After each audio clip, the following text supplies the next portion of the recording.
very brave and brilliant guest with me again today, Arti, fearless dating coach. I love it. I think the things resonate so much. Bravery, fearlessness. So I'm very excited to dive in. Hello, Arti. Hey Ben, I love that very excitable introduction. But I love that because I think there are so many parallels between brave, brilliant, fearlessness.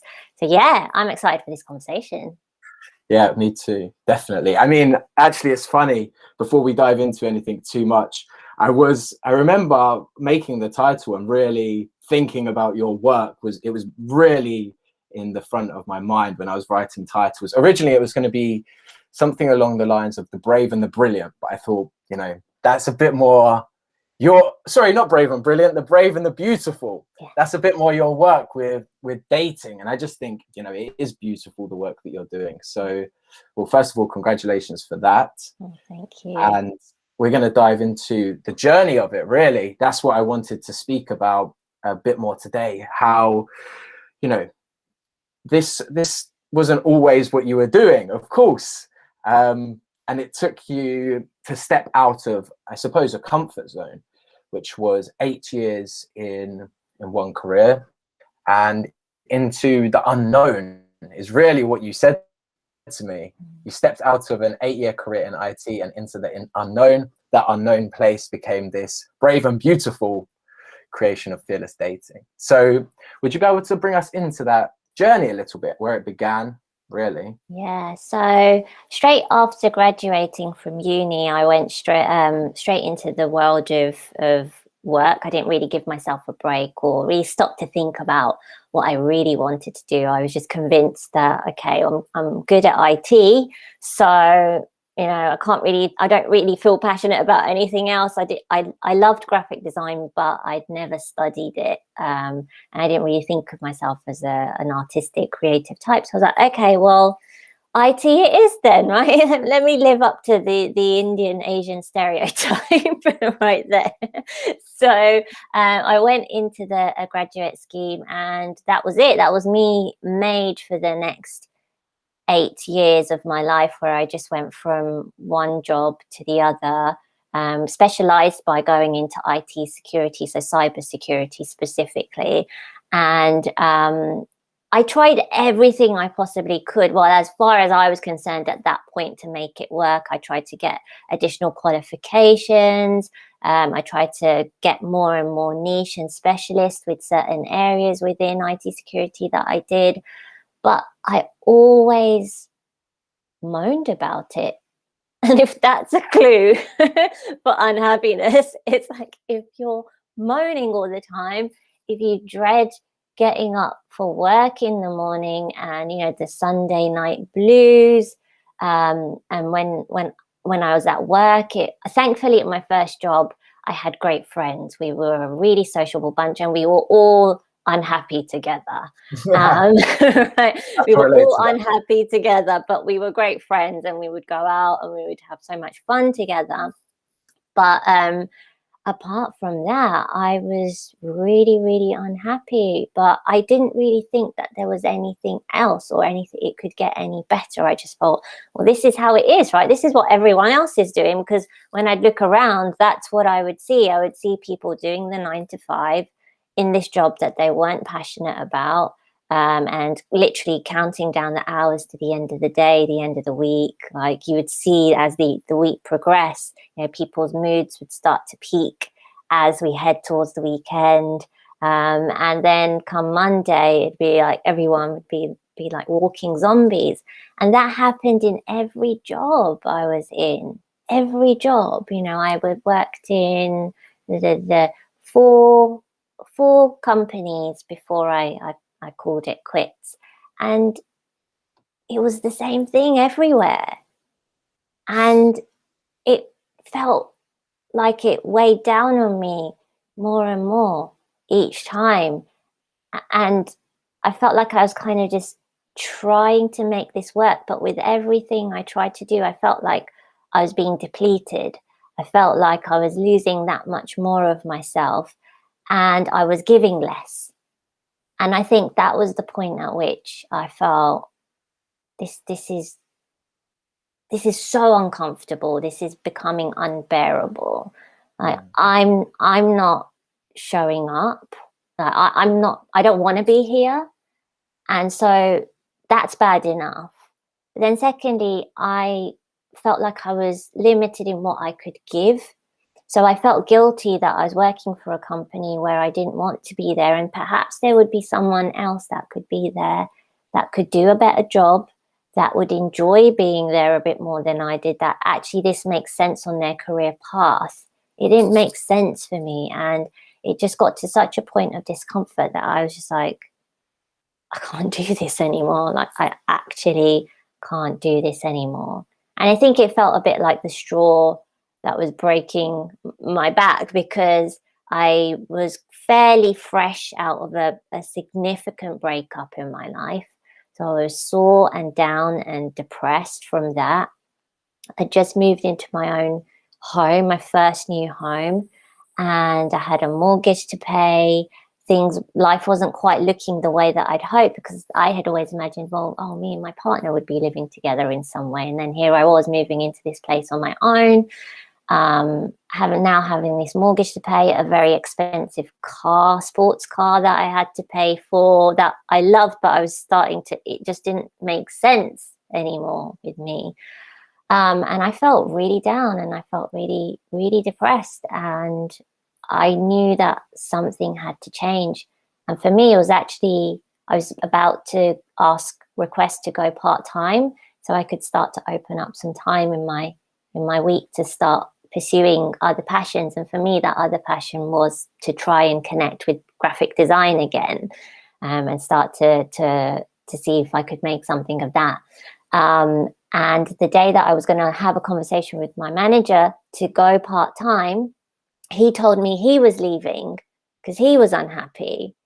And he was the one person that I really connected with in that company. And it was just the two of us in that team. And I thought, oh, shit, if he goes, I'm going to be here on my own with some random new manager who knows if I'll get on with them.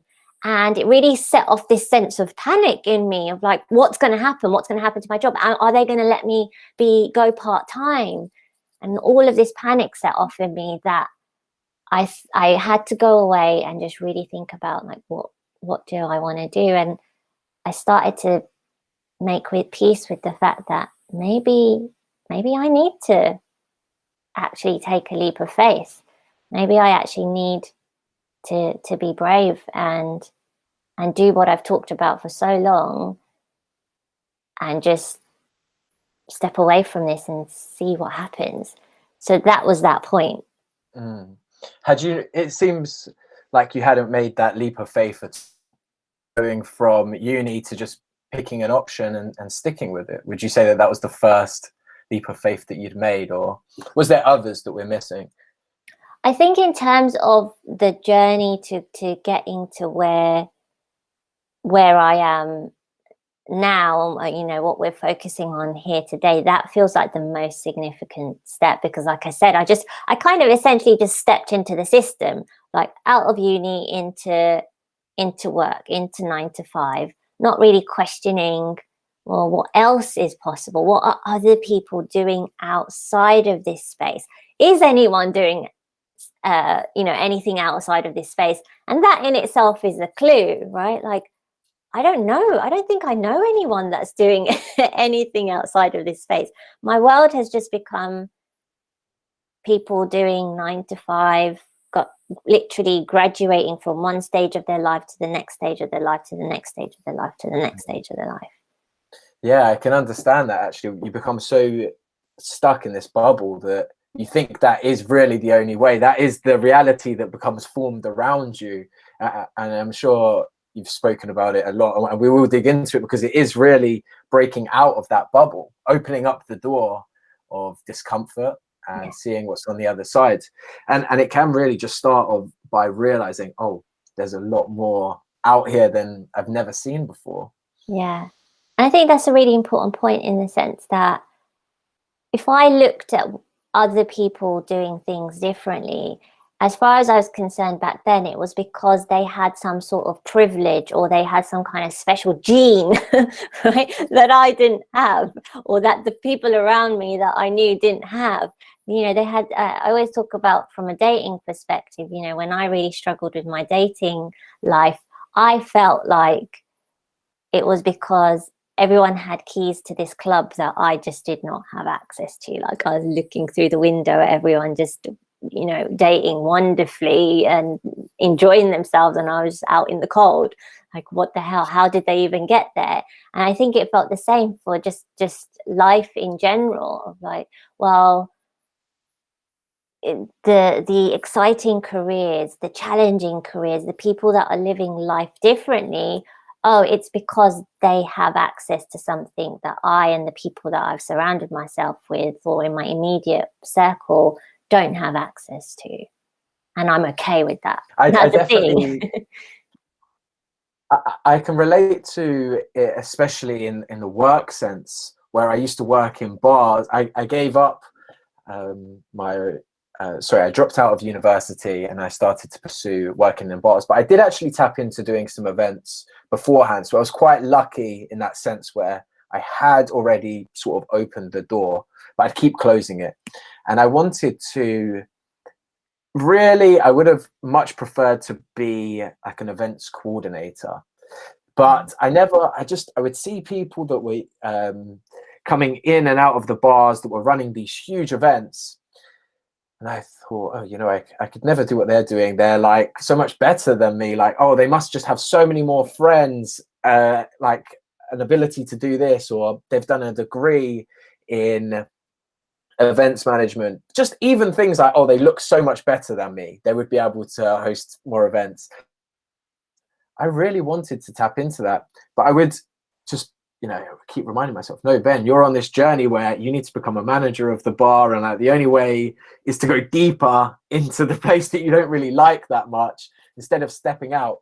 I do remember, actually, as I'm reflecting on it now in the ways that you've spoken about it, quite a well-known event coordinator did come into the bar once, and I remember going, I'm just going to go and speak to him. Like, I'm just going to go and speak to him and see what happens. And I started speaking, and the conversation didn't go the way that I wanted it to. And then something like interrupted it, and I was just like, I just literally ran back to my comfort zone when the opportunity came, which was behind the bar. I'm just going to go and talk to my friends again behind the bar. We're back here. It feels so much better. It feels much more safe. I don't need to look out into the distance anymore. And that's not really a good feeling, you know, afterwards. So I suppose we get to that point really here where you are starting to open that door into reality. What was the point that made you think, you know, that like actually made you believe that there was something else that you could do that wasn't what you were doing? So I think that did start earlier than prior to my release, I guess. And that was that I had been in what I guess we would deem the personal development world and spaces. So I would be going to events from the likes of Tony Robbins, Joseph McClendon. I was starting to develop my spiritual practice a lot more. You know, Marianne Williamson and A Course in Miracles was something that I was really starting to kind of imbue into my life. And that was the thing. Those were the spaces and places in which I felt that the doors started to open a bit wider, that the blinkers started to be removed from my eyes, because even if all of those environments didn't resonate with me, or what everyone was saying in all of those spaces didn't resonate with me, there were still aspects of like, hang on a minute, but that person is doing something that I've never heard of, never thought of, is working like 2 days a week and then jetting around the world, or like whatever it may be, whatever their weird and wonderful version of their life may be. And that person there is doing it differently. And it started to come into my peripheral vision of, hang on, there are other people out there living life completely off-piste from what I've known. You know, I was just like going down one direction, and there's people there and there's people there. And I started to become aware and awakened to that, I think. So it was more that it was like a seeping in, and a lot of the questions that you would get asked at these events or these lectures or workshops would start to promote thinking about what I really wanted. And that's a huge part of, say, the fearless dating work and even the fearless life work that I've done, that I always will now go to, what do you want? Like, before we do anything else, what do you want? And it doesn't matter if you have an example of it, or if this is just something you've seen on TV or read in a book. Doesn't matter. What I want is not about, is it possible or not? That's not the question. This is not what's possible for you. This is just, what do you want? If there were no limits, there were no caps on anything, finances, travel, whatever, what would you really, really want? And so as I started to ask myself that question, or be asked that question as well, in different ways, different formats, it was like my heart started to open up a little bit more, bit by bit, and that seed that was initially planted of it could be different, that started to germinate, that started to grow, that started to develop roots and spread further and start to, I guess, surface from the soil. Like, oh, okay, there is something else. And there was a bit of a tentative energy about it, but it was the unfolding and the opening, and, as I said, the removal of the veil and the blinkers for me. So that started as the exit out of IT was happening for me. Yeah, like the first step is expanding your senses, I suppose, looking out into what's more, like really just opening up your mind to say, okay, there are other people doing some other things, they've made it possible, and they don't have a special key. There is no special key. you have the special key, actually. Exactly. Yeah. And then you planted a seed from there, which is interesting. So yeah, what was that seed that was planted?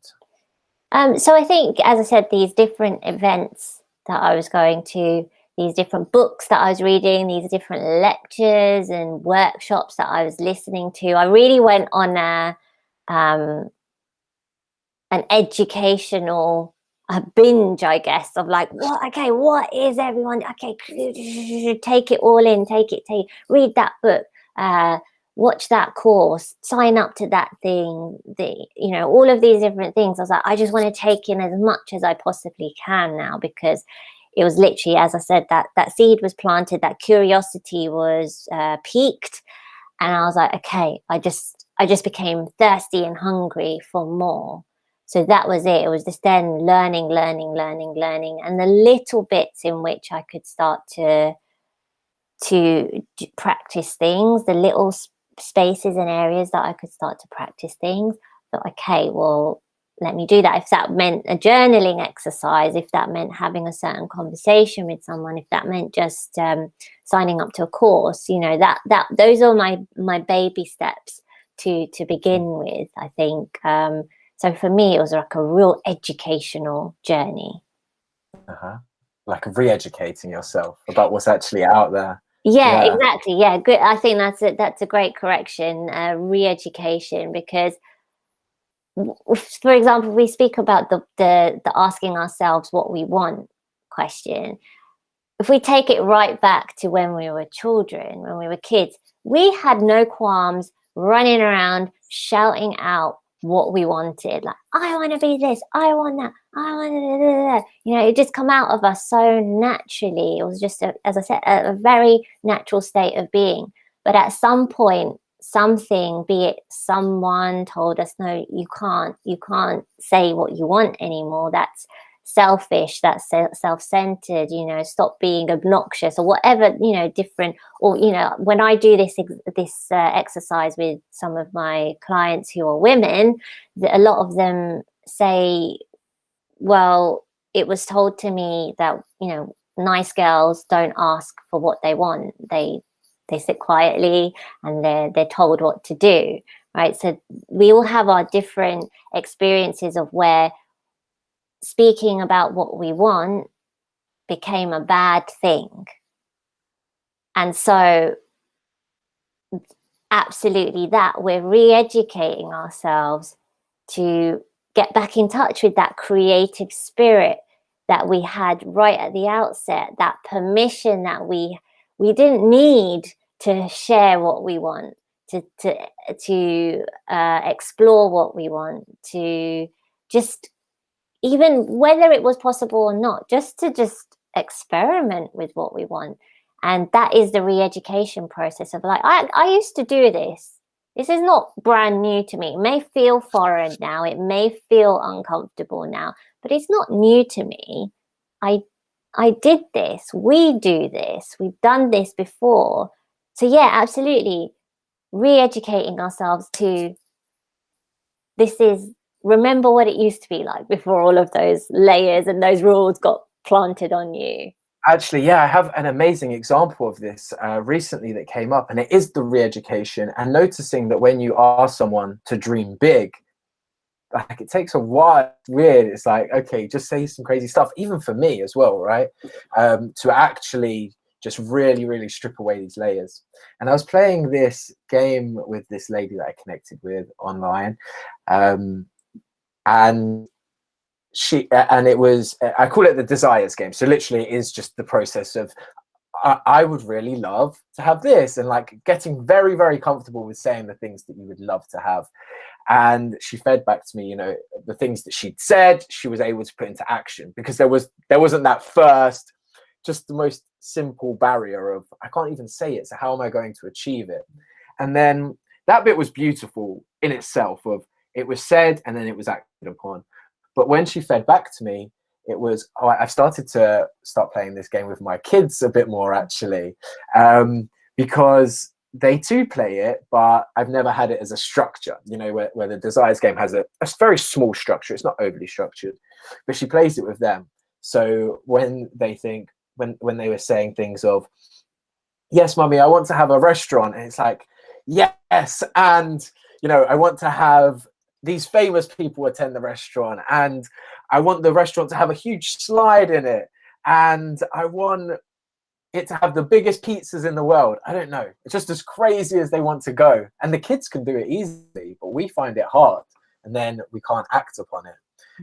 So it's just a lovely process to be fed back into, where people have removed that first barrier, that very simple one of, we can say it out loud. So yeah, I mean, it's beautiful, that process. It really is. And I think, you know, for your viewers that are watching this, and how would you recommend that they begin to practice this? What process do you think they should take themselves through? I think a good thing to do would be to maybe record themselves saying what they would love to do and being open. And if they want to post it, then that's another amazing step. But just being playful. I mean, just saying to yourself and saying, I would love to, start off like that. I would love to. It's a lovely template to start with. Say what you'd love to do. Get as detailed as you can. Get really specific, you know, live in that world for a bit. And then when you think it's done, take a deep breath and go, and then add more color to it, add more of a story to it. And then when you think that bit's done, you can do the same thing. Take a breath and just keep doing it, and just see it as far as you go. And there'll be points of resistance, and then all of a sudden it will just open up. And then because you've recorded it, you can watch it back and see where there's possible, like where you could take the first actions within it. I think that's a good place to start, to just be free of allowing yourself to say it, and say it to your friends as well. Friends have an idea, just say yes, that's amazing, and, you know, share your ideas, because in that process you're allowing yourself to dream big, you're allowing the people around you to dream big. You know that that kind of bubble that you were saying that you were in, where everyone was hating what they were doing and everyone kind of became contained in the no's, that no, we can't do that, no, we couldn't think out, and then you come contained like this. Instead, you can influence everyone to start thinking big, looking out into the world, and people start making actions, and those doors start being opened, even the little ones, right? Which is kind of the point that we got to, where you open something, I'm going to look through here, and something starts leaking through. Like you said, the self world, the personal development world is leaking in and like having an effect on you, and likely the people around you as well. So I think that would be a good way. I would recommend that. Definitely, yeah. And that's the thing. I think sometimes we can prevent ourselves from doing this because we think, oh, well, the change has got to be huge and significant, and it's got to look like this, and it's got to be bells and whistles and all sorts, right? But it's those small steps that require, I think, perhaps even more bravery in some regards, just like, well, I'm going to question myself, or I'm going to wake up this morning and I'm going to ask myself, like, what's the one thing that I could do differently today that would just start to open up those doors to, as you said, for that possibility of something different to leak through, right? As opposed to us, the leakage happening in the other way, where we're just leaking the power that we have in our lives to do things differently. Now there's that space. If we ask ourselves, like, what's the one thing that I could do differently today? Something has the opportunity to come in, I think. And that's powerful. Yeah, I definitely agree with you. I think I like what you said. What is the one thing that you could do differently today? That's a really good question, actually. I would say, where do I need to bring my attention? Like, once you have it all painted out, it's like, okay, so where do I need to bring my attention? Like now, and be real with where you are now, and meet yourself honestly where you are now, and take action upon that. So that's a beautiful way of making things happen, and allowing good leakage. Good leakage. So good leakage came into your life at this point. It did. I think for me, as I said, it was opening up the doors to now, okay, other people are doing things differently. What does this mean for me? What could I do differently, even if it is on the smallest, most microscopic scale for me?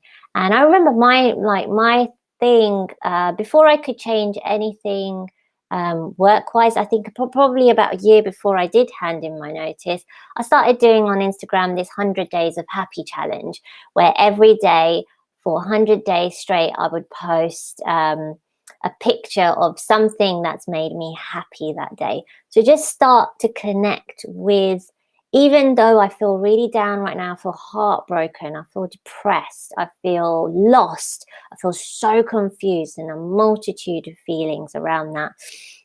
There is still beauty in my day. I've got beautiful people in my life, wonderful friendships, wonderful family. I've got this new home that I love interior design. So it's like I've got this new home that I can just, it's a blank canvas. I can just put my stamp on it. Yes, things haven't panned out the way that I hoped they would, but I can still make this my little sanctuary. I can still make this my safe space, I think, and that's the word that so many people used to use when they used to come through the door. It feels like such a sanctuary in here. I was like, yes, okay, that's how I want it to feel. That's what I want it to be for me. So that just starting to shift my awareness from, okay, everything's not terrible right now.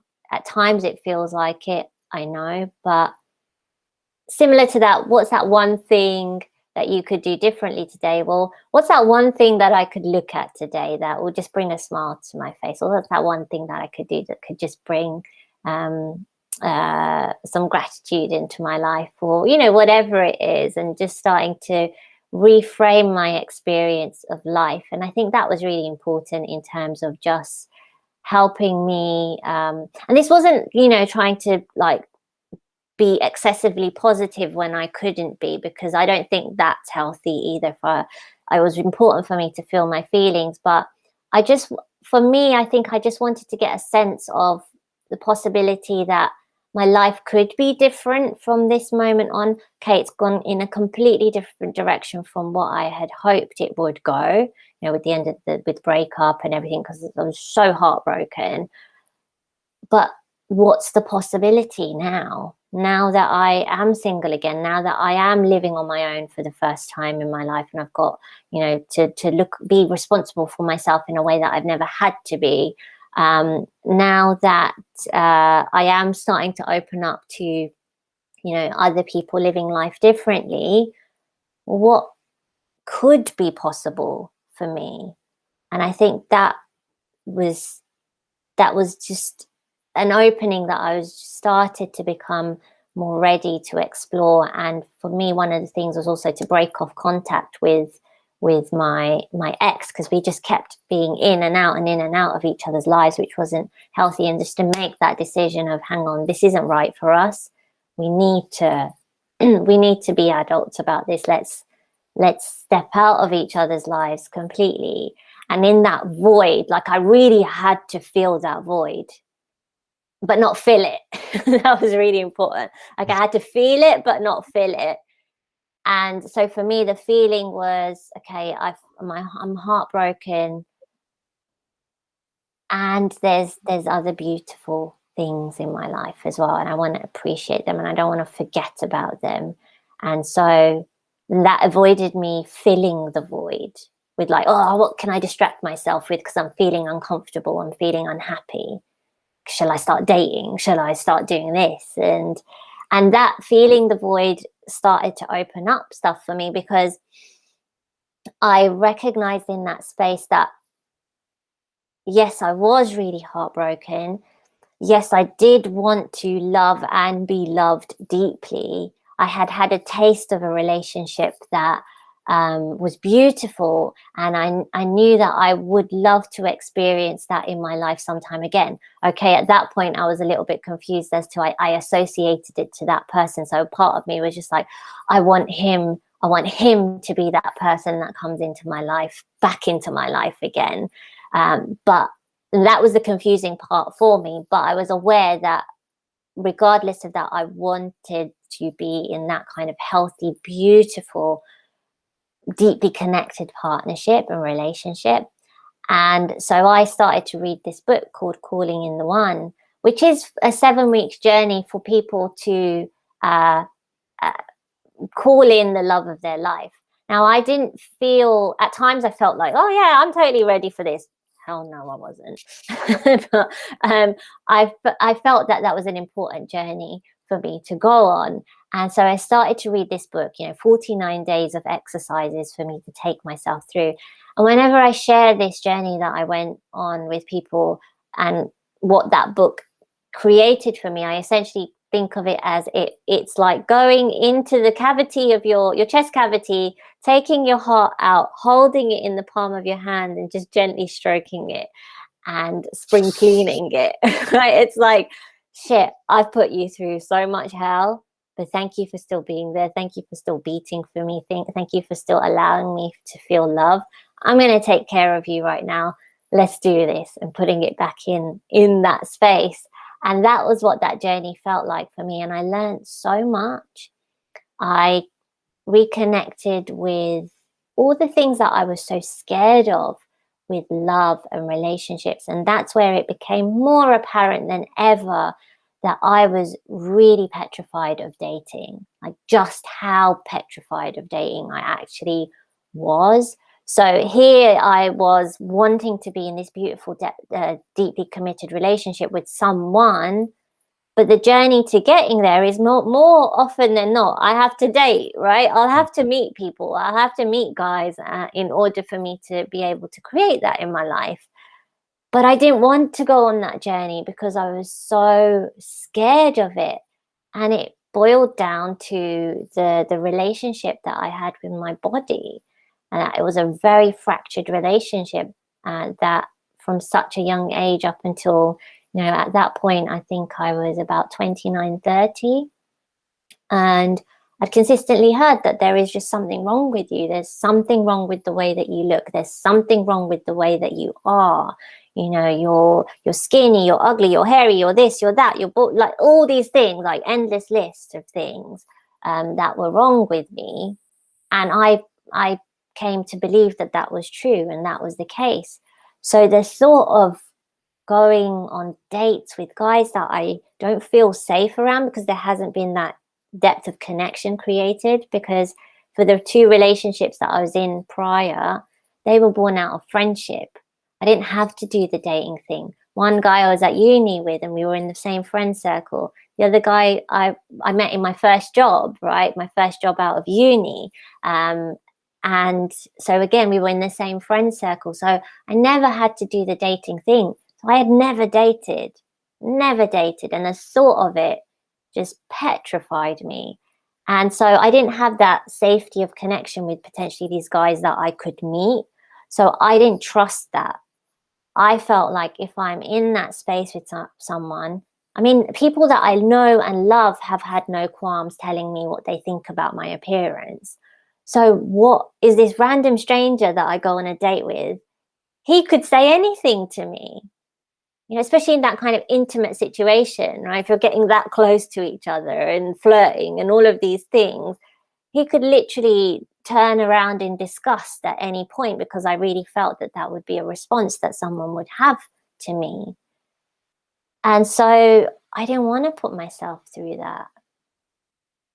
But then all the while realizing that I'm not going to get to have what I really want if I don't do that either. And so that journey of recognizing that was me being on the cusp of, I guess, making a decision of, well, if you say you want that as much as you say you think you do, then what are you going to do about it? And I suppose that's the process of feeling the void, actually being in that space with someone and feeling like the emptiness of, oh, we're not friends actually, and anything could happen here. Yeah, definitely. I had to really start to try and make peace. I wouldn't say that I made peace with it. I wouldn't say that I felt like I was happy about the decision that I would have to get really uncomfortable, but I had to be willing. I had to be willing enough to have these moments of discomfort, to know that for every moment of discomfort, there's also going to be a moment of perhaps deep connection with someone, or fun or enjoyment. For every moment of rejection that I may feel, I may also get that feeling of acceptance, right? Again, some form of connection. So it was very easy for me, and I think for so many of us, to focus on, but man, if I put myself out there, if I take this leap of faith, if I do this, step into this unknown, it's going to be shit. It's going to be horrible. It's going to be painful. And yes, there will be elements of that. You know, I don't think, knowing the type of people that you and I are, that we're going to say, yeah, no, there's not going to be any of that. Of course there's going to be that. But equally, there's going to be moments of beauty, moments that become so sacred that you treasure them for the rest of your life.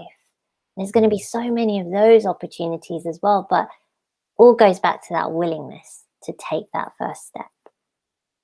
Yeah, the willingness to do something different each day as well, right? And even if it wasn't how you said you were fully committed to, that wasn't the phrase that you said, but fully comfortable with it. You wasn't 100% comfortable, but you there was a commitment there to turn up and to allow there to be a bit of a void, you know, a space where good can come in and bad can come in, and you're not just like filling it and nothing can come in now. Yeah. So I think that's amazing, like the willingness to allow something new to come in, something different. Yeah. And then of course it was the calling of the wind that then allowed you to go a bit further into this journey of actually coaching people yourself, right? A relationship coach originally. Yeah, so part of my escape from the old life was then when I did finally hand in my notice, and when I left the old career, I decided, well, I didn't know at that point because I hadn't progressed very far with graphic design. I would have to essentially educate myself and, you know, start from scratch from that if I wanted to create a career in that. And so I thought, okay, well, I need to get away. I'm really burnt out. I'm really stressed out.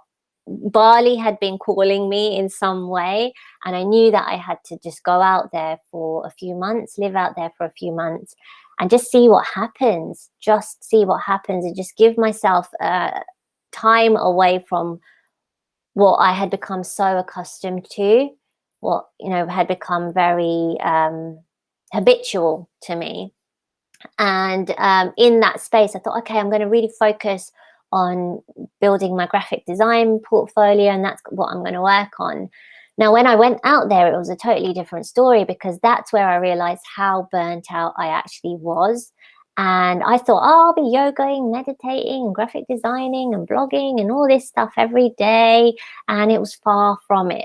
I went out there and I was just like, oh my God. And I think I just needed that space just to be somewhere different, to really realize the gravity of everything that I felt I had to contend with in the lead up to it. And instead of doing a lot of graphic design or anything like that, I started to have a lot of conversations, because Bali, if you want to go to a place where you see people living life differently, I highly recommend Ubud in Bali, because there are people living life in all sorts of ways out there, ways that I'd never even thought of or really was aware of. And I was fascinated.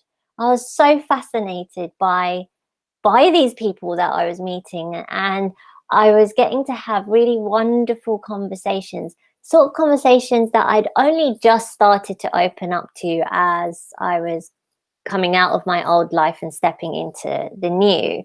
But it was in a much more concentrated form when I was out there in Bali, and I loved it.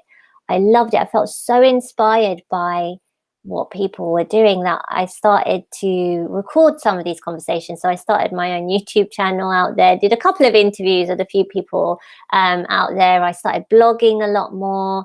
I started having conversations with people where they would go away from a conversation with me, and then they would perhaps speak to me the next day, and they'll be like, oh, do you know that thing that you shared with me? I tried that out, and I really enjoyed it, or this is what came up. And I think, you know, being a coach now, I look back on that and I think, oh, well, they had a kind of a coaching element to them without me realizing. And that felt so wonderful, just to see this person who we've had this conversation, we've touched upon a few things, and they've gone off and acted upon it. Oh, that's so cool. Again, that it didn't click that, oh, maybe coaching could be something that you could do. But as I was approaching the end of my trip, this kind of feeling was coming up in me of like, okay, you're going to go back to London. You still have a mortgage to pay. You still have that car. You don't have a job anymore, right? And also, not do you not have a job anymore, but because I had a taste of this new life now, I was like, I don't think I can go back to what I was doing before. I don't think I can allow it. There's really that moment like, I don't think I can. And so as that was happening, I got an email through. I signed up to Catherine Woodward Thomas, who is the author of Calling in the One. She sent out a mail shot, and in there was a invitation for whoever wanted to start training up as a Calling in the One coach. She was going to start training them for the first time again in 5 years. Like the last time she had done it was 5 years ago. Now she was going to do it again. And I was just like, hang on a minute. I mean, Ben, I had had so many serendipitous moments happen in my life from the moment that I made the decision to leave work, that this was another one of them. And all of those serendipitous moments had served me so well that I knew it would be very silly for me to ignore this one. And I was thinking, hang on, calling in the one has had such a huge impact on my life. Here's an opportunity to work with someone that I really admire. Here's the chance for me to become a coach, which I was starting to become aware of because of all the personal development sort of spaces that I was hanging out in. And I just thought, I feel like this is a sign, but I didn't fully trust myself. And I shared it with my sister. And I had actually done a little bit of relationship coaching with her, maybe about a year and a half before that. And she was like, you can speak about that experience in your application form. Like, I think you should just do it. And I was like, well, what have I got to lose? I mean, it's literally, an hour or two spent filling in this application form. What have I got to lose by doing it? And so upon my return, I filled in that application form, and really late towards the deadline, hit send, and it went off. And it was only when I hit send that I realized just how much I wanted it. And I had not felt that with anything, not with graphic design, not when I was trying to learn web design, not when I was trying to do this and that, because I had tried a lot of different hats in the lead up. And it was just then that I connected with how much I wanted it. I enjoyed doing the application form so much. And I was just literally on tenterhooks waiting for them to respond. And they did, I think, a couple of days later, and said that they would like to invite me for an interview. I was, oh my God, okay. Did the interview, and they accepted me onto the program. And that was the beginning of me studying to become a Calling in the One coach, so it was around sort of summer 2016 that I studied for that. Then I officially became a certified coach and started practicing in October 2016. And that's when my coaching career began. And that was beautiful. I mean, what a dream that I didn't even realize I had came true. Yeah, how did that feel? This is completely different now. And you said before that it was almost something you couldn't, you got to a place where you couldn't look back and you go back into the same habits, and now you didn't need to. Well, how did that feel at that moment? It was one of those like pinch me moments of like, is this really true? Is this really happening? Could this be the one? Right? And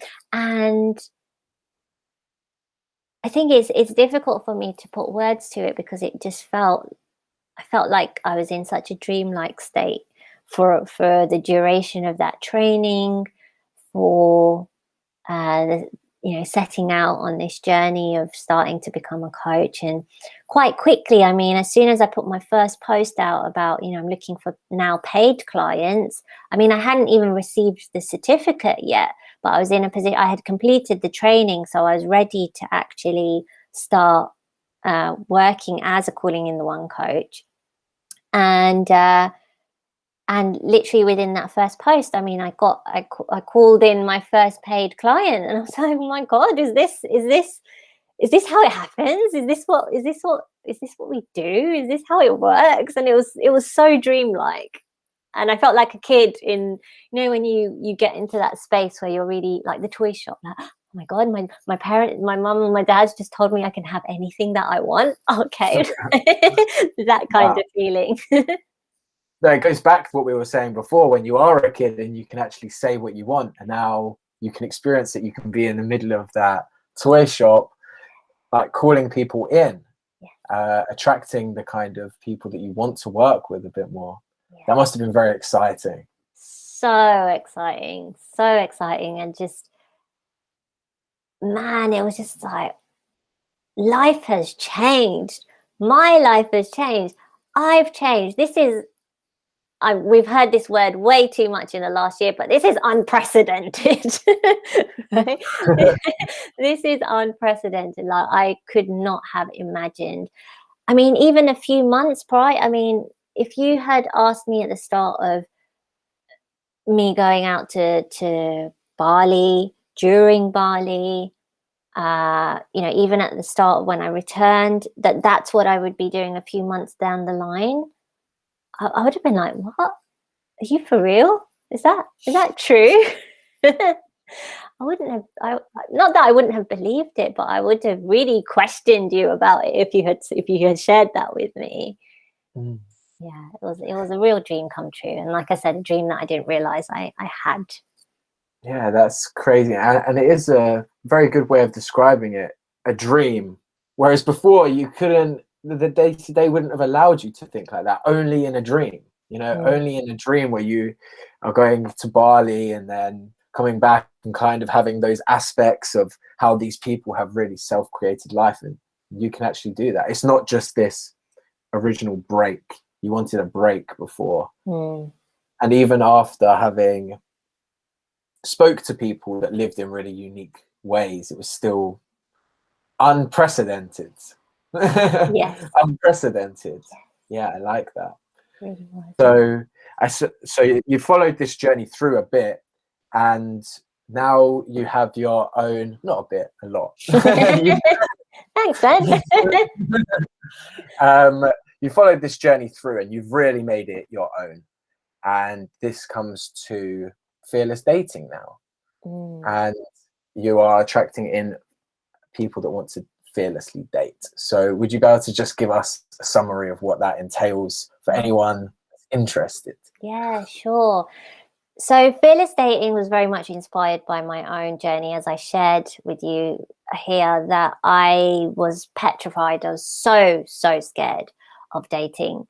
But what was necessary for me to be able to create the kind of relationships that I most desired to have was to essentially face fear head on, right? To recognize fear's presence, that it was there, that it was at times having a very warped reaction to the discomfort that I may have been feeling, and starting to create that ability to have a conversation with my fear, essentially, of like, I recognize you're there. I recognize that you're trying to protect me, right? Because I have been so hurt and kind of scolded in the past from other people's opinions of me, and even my opinions of myself. But I want a different life now. I want something different for myself. And the only way that I'm going to get that is by being willing to do things differently, by being willing to take a step, even if it feels horrendous and uncomfortable and painful at times. Again, remembering that if I allow myself to do that, there will be moments also of pleasure and beauty as well. And I because of what I had a taste of now, the way that I'd lived life based on what I've shared with you so far, I knew that beauty was possible. I knew that pleasure was possible. And so I had to take myself on this fearless dating journey of like, okay, I need to get out there. I need to be online. I need to go to events. I need to be very open with my desire to start dating and meeting people now. And a form of exposure therapy, right? I need to expose myself to these different ways of meeting people in order to be able to create what I would love to create. For me, it wasn't so much by that point the end relationship, because I had a good experience of the relationship, the healthy, beautiful relationship that I potentially wanted to carry on for the rest of my life. What I really contended with was the act of getting there, getting to that point. And so I had to go on my fearless dating journey where I had to be willing to wear something that I really loved, that perhaps showed how skinny I was. But hang on a minute, I enjoy being in it, and I want to be with someone that finds my body attractive. So in order for me to have that opportunity, well, I'm going to have to go on a date wearing this dress, right? A, because I enjoy it. B, they might as well see me for what I am if they want to potentially pursue this connection or this this date any further. And that it felt uncomfortable. There would be so many times that I'd be pacing around the room, you know, ready, and just feeling like, I don't know if I can do this, because what are they going to think of me? That would always come up. What are they going to think of me when they see me? What are they going to think of me when they get closer to me? What are they going to think of me, for a multitude of reasons? But I still had to walk out that door, because there could have been moments where I could have been like, cancel, take the dress off or the outfit off and just stay at home. But I knew that that would be so much more painful than if I went on the date. I knew staying at home would be so much more painful than going on the date. And so I chose to go on the dates. I chose to pursue certain connections. I chose to, you know, enter into a relationship with someone. I chose all of those things. And for me, the key moment was when I was on a first date with one guy. It was just the first and only date with him. But I was wearing what I wanted to wear. I was having a great time. I knew personally that this date wasn't going to go past this date. I wasn't attracted to him in that way, but I was having a great time. Because the other thing that was really important to me was that the fearless dating journey isn't just about dating, getting better at dating, but it's about enjoying myself, that I can always look back on it with fondly, right? And so I was having a great time with him, and we were playing this game, the 36 questions to fall in love, which would be my thing to suggest with my dates, because it gave me a good idea of what they were like. And there was this one question in there where we have to share 5 things that we really like about each other. So it was his turn to go first. And the second thing that he said was, I love how confident you are. I love that you do not give a shit what anyone else thinks, and that you are doing your own thing. And that is so refreshing to see. Like, I've not seen that before, but it's so good to see. And in that moment, I remember inside just thinking, yes, like, I've done it. I've got there. I'm there. I reached the pinnacle of my experience, because I was being me. I was not trying to be anyone else in that moment. I was not forcing anything. I was not trying to contort myself into being accepted by this guy or being validated by this guy. I was there having fun as me, wearing what I wanted, talking about what I wanted, acting the way that I wanted to act. And I was being seen as me, not as some other version. And that was such a beautiful point and recognition of like, I have been fearlessly dating, and I am a fearless dater, and I'm going to continue on this journey, and it feels good and it feels fun, and I'm in that club. I'm in that club finally. And it felt great to be there. And so I shared that with you as hopefully an example of, I know everyone's fearless dating journeys look different, but essentially at the heart of it is dating doesn't feel good to me right now. It frustrates the hell out of me. It pisses me off. I'm not meeting the people that I want to meet. And you feel like your dating life has control of you rather than you having control of it. And I assure you that it can be so different.